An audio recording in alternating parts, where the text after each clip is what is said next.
Jungle.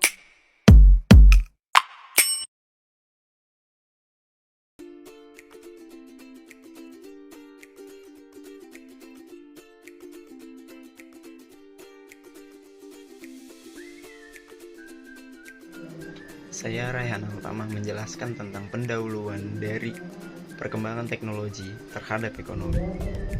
Di pendahuluan ini, di zaman yang modern ini mungkin banyak teknologi yang berkembang untuk membantu aktivitas dari manusia itu sendiri supaya aktivitas itu dapat berjalan dengan praktis dan memudahkan cara mereka untuk memperoleh sesuatu.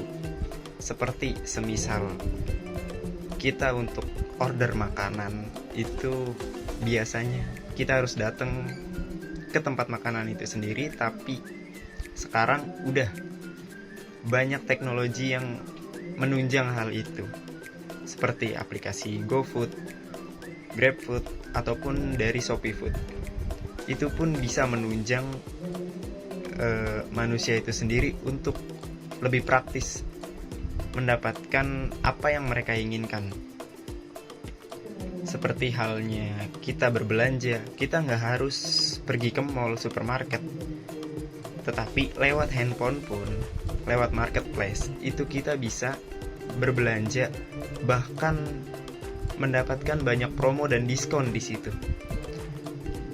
Dalam perjalanan pun kita banyak memperoleh kemudahan gitu.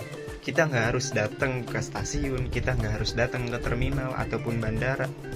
Kita cukup memesan lewat aplikasi yang mereka tawarkan, sedangkan kita pesan di situ.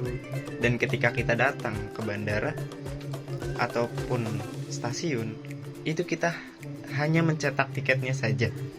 Kita tidak perlu antri-antri untuk memesan tiket. Kita tidak perlu memikirkan jam yang kita berangkat kita dapat atau tidak.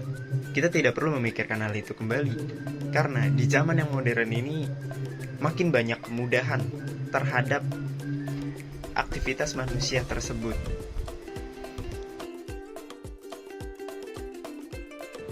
Oke, saya akan menjelaskan isi dari perkembangan teknologi terhadap ekonomi. Adanya perkembangan teknologi terhadap ekonomi dapat mempermudah kita sebagai manusia mencari hal-hal yang baru, mencari informasi terbaru dengan cepat dan lebih mudahnya. Nah, adapun beberapa dampak positif dan negatif dari perkembangan teknologi terhadap ekonomi. Oke, kita bahas bagian positifnya dulu. Jadi, dampak positifnya yaitu mudah menerima informasi terbaru. Jadi kita bisa mendapatkan informasi di manapun, bisa di sosial media, di berita-berita, di internet. Kita bisa dengan mudah dan dengan cepat mendapatkan informasi terbaru. Bahkan sekarang juga kita bisa mendapatkan pekerjaan melalui internet tanpa harus dari koran ataupun di luar. Yang kedua yaitu mempermudah pembelajaran jarak jauh. Dengan adanya teknologi ini, kita dengan mudah belajar melalui Zoom, Google Meet, bahkan kemarin pas PJJ kita bisa menggunakan Zoom dan Google Meet. Nah, yang terakhir yaitu infrastruktur teknologi yang kuat. Infrastruktur teknologi yang kuat menjadi landasan utama untuk pembangunan ekonomi berbasis teknologi. Investasi dalam jaringan internet yang cepat dan stabil, serta akses ke teknologi informasi yang terjangkau adalah langkah awal yang sangat krusial. Dan berikutnya yaitu kita bahas bagian negatifnya.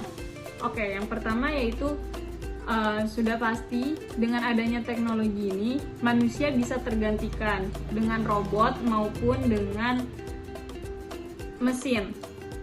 Udah banyak di sekitaran kita yang diganti oleh mesin ataupun robot. Contohnya pelayanan dimanapun pelayanan itu sudah digantikan oleh mesin ataupun dengan robot. Jadi dengan mudah tanpa manusia gitu.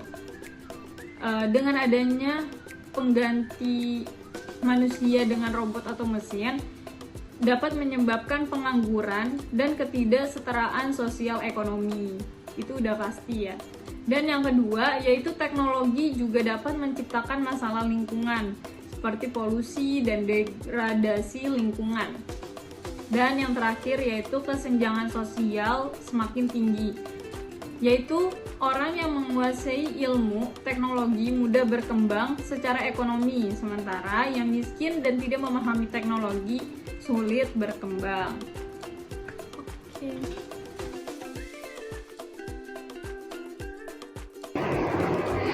Pengaruh perkembangan teknologi dalam bidang ekonomi. Ekonomi telah berkembang pesat seiring dengan perkembangan teknologi. Teknologi mampu mengubah cara seseorang berbisnis dan mampu mengubah pasar. Saat ini, banyak perusahaan yang memanfaatkan teknologi tersebut untuk meningkatkan produktivitas maupun profitabilitas mereka dengan cara mengganti konvensional metode pemasaran dengan strategi digital. Hal ini memungkinkan bagi perusahaan untuk mendapatkan akses informasi yang lebih efektif dan efisien. Teknologi juga dapat meningkatkan mutu pelayanan hingga mengiklankan produk secara online. Teknologi juga dapat membangun hubungan dengan pelanggan baru. Selain itu, teknologi juga dapat meningkatkan kesempatan kerja, mempermudah bagi para pekerja untuk dapat bekerja dari rumah. Penutup, dalam memahami dan mengelola tantangan ini, semua negara dapat mengoptimalkan perkembangan teknologi ini untuk menciptakan ekonomi yang berkelanjutan, inklusif, dan sejalan dengan nilai-nilai sosial. Penting untuk terus memantau perkembangan teknologi ini dan kita terus beradaptasi sehingga dapat menseimbangkan antara inovasi dan dampaknya di dalam masyarakat dan lingkungan. Baik, di penutup ini saya akan menjelaskan dengan kita memahami dan juga mengikuti bahkan ikut serta dalam perkembangan teknologi ini. Ini jangan dijadikan suatu masalah bagi kita, tapi jadikan ini sebagai tantangan untuk kita supaya berinovasi lebih dan menjadi generasi yang berkembang. Dan di negara-negara kita juga harus bisa mengoptimalkan teknologi ini menjadi perkembangan teknologi yang sangat pesat, menciptakan ekonomi yang berkelanjut, inklusif, dan sejalan dengan norma-norma yang ada di negara kita, dan tidak melanggar ataupun tidak di luar batas dari negara kita. Penting untuk kita mengetahui perkembangan teknologi lebih lanjut, karena perkembangan teknologi itu sangat cepat, dan ketika kita tidak mengikuti perkembangan itu, maka kita sendiri yang akan kebingungan apa saja yang sudah berkembang di negara kita. Dan kita juga perlu menjaga keseimbangan antara inovasi dan juga dampak yang terjadi di masyarakat. Artinya, kita perlu mengambil dampak positif dari perkembangan teknologi ini. Hal negatif, kita tidak perlu ajarkan kepada masyarakat. Kita terus inovasikan dan kita terus sosialisasikan perkembangan teknologi yang positif terhadap masyarakat dan membantu aktivitas masyarakat dalam memperoleh sesuatu agar mereka lebih praktis dan mereka lebih cenderung berkembang untuk mengikuti teknologi tersebut. Terima kasih.